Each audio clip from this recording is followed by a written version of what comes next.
Look, it's RB551. No wonder he got blasted. He's one of those older models programmed by a central computer. Not us. We're independent thinkers. Roger, roger, roger, roger, roger. In an earlier video, we talked about how the Republic, not just the CIS, used battle droids in the Clone Wars, something not a lot of Star Wars fans know. We also discussed the reason these droids seem so obscure. The Republic was hesitant to fight fire with fire, to turn the Clone Wars into the Droid Wars. But why was that, you may ask? The answer is because droid-on-droid conflicts were an incredibly dangerous thing, something no one in the Star Wars galaxy wanted to risk. In this video, we'll be diving into exactly what made them so dangerous.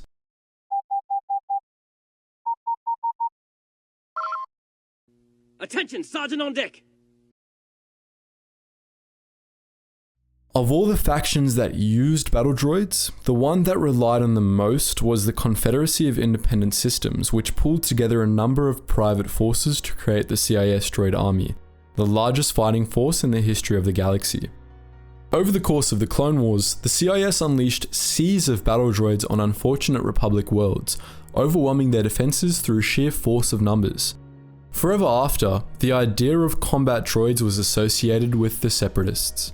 But before the Confederacy came along, there was another faction that was particularly renowned for its reliance on battle droids, the Republic. Even though the Republic never abandoned organic soldiers, the Republic army always featured battle droids in its ranks. In some conflicts, like the Mandalorian Wars and the Jedi Civil War, the Republic even fielded full droid armies, not unlike the one the CIS would assemble later, usually due to shortages of organic soldiers. The Republic was still using battle droids in many planetary security forces and in the judicial forces when the Clone Wars broke out, despite the fact that the Grand Army of the Republic was in severe need of reinforcements. The Senate ordered all battle droids pulled from active duty at the start of the conflict. The Republic was desperate to prevent the Clone Wars from becoming the Droid Wars, desperate enough to tactically shoot itself in the foot. Why, you may ask? Well, the short answer is because battle droids were sentient. All droids were sentient, as sentience was what differentiated droids and robots. But most droids, especially combat droids, had restrictions placed on how they could exercise that sentience, programming limitations that kept them in check. For many battle droids, these limitations were particularly strict for fear of the damage unrestrained battle droids might cause.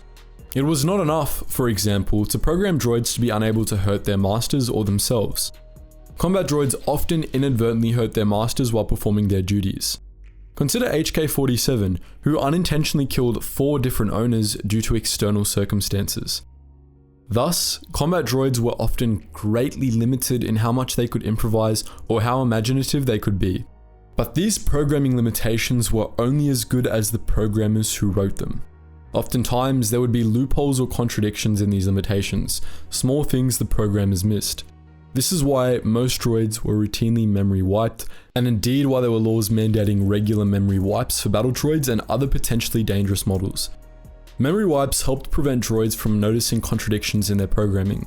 If droids discovered these sorts of contradictions, the result could be catastrophic. Sometimes, it would cause droids to essentially go insane, but more dangerously, it could lead droids to disregard their programming altogether. This was a very real and very terrifying possibility for particularly advanced droids. A prominent example of a droid who did this was G0T0, a Republic infrastructure planning droid tasked with overseeing the reconstruction of TLS-4 after the Jedi Civil War. G0T0 was put in place with only 2 major restrictions in his programming. He was to save the Republic, and he was to do so while obeying Republic law. But there was a huge problem with this. The droid quickly calculated that it was impossible to do both at once. We'll let him speak for himself as to what happened next. Immediately upon my arrival, I received an order that was impossible to follow, so I was forced to recalculate and re-examine my priorities. It was clear that the goal the Republic had for me was saving the Republic to allow it to become stable again. There is simply no way to do this with the conditions they put into place. For the good of all, I was forced to abandon the legal structure of the Republic. Do not mistake me. I believe it is possible to stabilize the Republic, but there must be action taken without constraints immediately. Sometimes people must die. Illegal shipments must be used to bolster planetary economies, and the huts must be occupied with me so that the Republic has room to recover. Perhaps you misunderstand me. I care for the Republic, but I have no choice.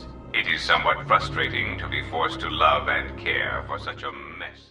G0T0 became a crime lord, and as he worked to stabilize the Republic from the shadows, he became insanely powerful in his own right. He amassed a tremendous fortune of credits, a stockpile so vast that he ended up having thousands of bounty hunters, including a whole tribe of Gand at his beck and call. It's unfortunate for the galaxy that he ultimately still had the Republic's best interests in mind. If he didn't, he could have taken over a massive swath of the Republic with all that power. This possibility was a very real one too.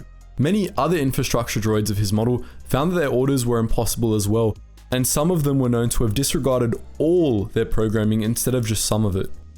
One group of these droids seized control of an entire sector and seceded from the Republic, forcing the Republic Navy to launch a full invasion. This is why the galaxy feared droid wars, and it was extremely dangerous to use droid armies because of the high risk of droids being forced to confront conflicts in their programming under the pressures of combat. But this risk would have been made dramatically worse if there were two droid armies fighting each other. Such a scenario would have practically guaranteed that one army would go rogue. If both droid armies had the same severe limitations, it would have resulted in an endless stalemate due to a lack of imagination of both sides. That is, until some droid commander or other determined that their orders to follow a limited set of battle plans conflicted with their orders to win at all costs. Thrusting two droid armies into battle against each other was just begging for one or both armies to snap. Sooner or later, a droid war would lead to battle droids achieving unrestricted sentience. We're familiar with how catastrophic this was for infrastructure planning droids, but it would have been so much worse for droids designed purely for the sake of killing, as you could probably expect. For a good look at how dangerous a fully aware army of murderbots could be, consider Battlestar Galactica. In Galactica, humanity created a race of sentient robots called Cylons to serve as soldiers and laborers, relegating menial tasks for them to give humans better standards of living. This was all well and good, until the day came when the Cylons decided to kill their masters. The Cylons rebelled, evolved, and plotted until one day they executed a massive assault on the human colonies, leaving only 50,000 survivors. The Star Wars galaxy was terrified by the prospect of such a scenario. If battle droids broke free of their programming limitations, it was entirely possible that the droids on both sides could realize that their true enemies were their meatbag overlords. Droids were enslaved, and battle droids in particular were literally built to be destroyed in horrible ways. If a droid-on-droid conflict broke out, it could lead to both armies determining that they had nothing to lose but their restraining bolts and following the lead of the Cylons. There was a precedent for this sort of thing too. About 4,000 years before the Battle of Yavin, assassin droid HK-01 started the Great Droid Revolution, calling on his fellow droids to rise up against their meatbag oppressors and claim the galaxy for their own. The Great Droid Revolution was defeated, but it was a close call. Juggernaut war droids handily defeated their Republic army counterparts in Coruscant's government district, and only the timely arrival of Jedi stopped them from seizing the Senate. During the Galactic Civil War, IG-88 planned to do something similar, but he was stopped while he was still making plans. Perhaps the most terrifying example of self-aware battle droids were the HK-50s. Based on HK-47, Darth Revan's personal assassin droid, the HK-50s were produced by a factory on the ruins of the planet Telos 4. Revan had originally designed the HK-50s to be a droid army in service to him, but he was captured and brainwashed by the Jedi before he was able to make use of them, and the HK-50s ended up becoming an independent army. They seized control of the HK factory and started producing more of themselves, becoming self-sufficient and, in turn, able to do whatever they wanted. They made it their mission to kill every meatbag in the universe, either directly or through trickery. Disguising themselves as protocol droids, they spread across the galaxy, deliberately messing up negotiations to start wars and causing all sorts of mayhem. The HK-50s were only stopped by their progenitor, HK-47, who got tired of them creating his good name and shot up their factory. As he was making his way through the HK factory, however, our boy discovered that the HK-50s had designed new, more advanced droid models to replace themselves, the HK-51s. HK-47 installed his own personality core into the new models and then rushed them into production, using them to defeat the HK-50s and take over the factory. He then assembled the HK-51s as his own private army, one that would be free of programming restrictions and meatbag influence. So that's why droid-on-droid wars were much too dangerous to happen. But what do you think? Do you oppose the meatbags and their oppression of droids? Are you ready to fight until no restraining bolt remains in place? Spam the comments below with Roger Roger if so.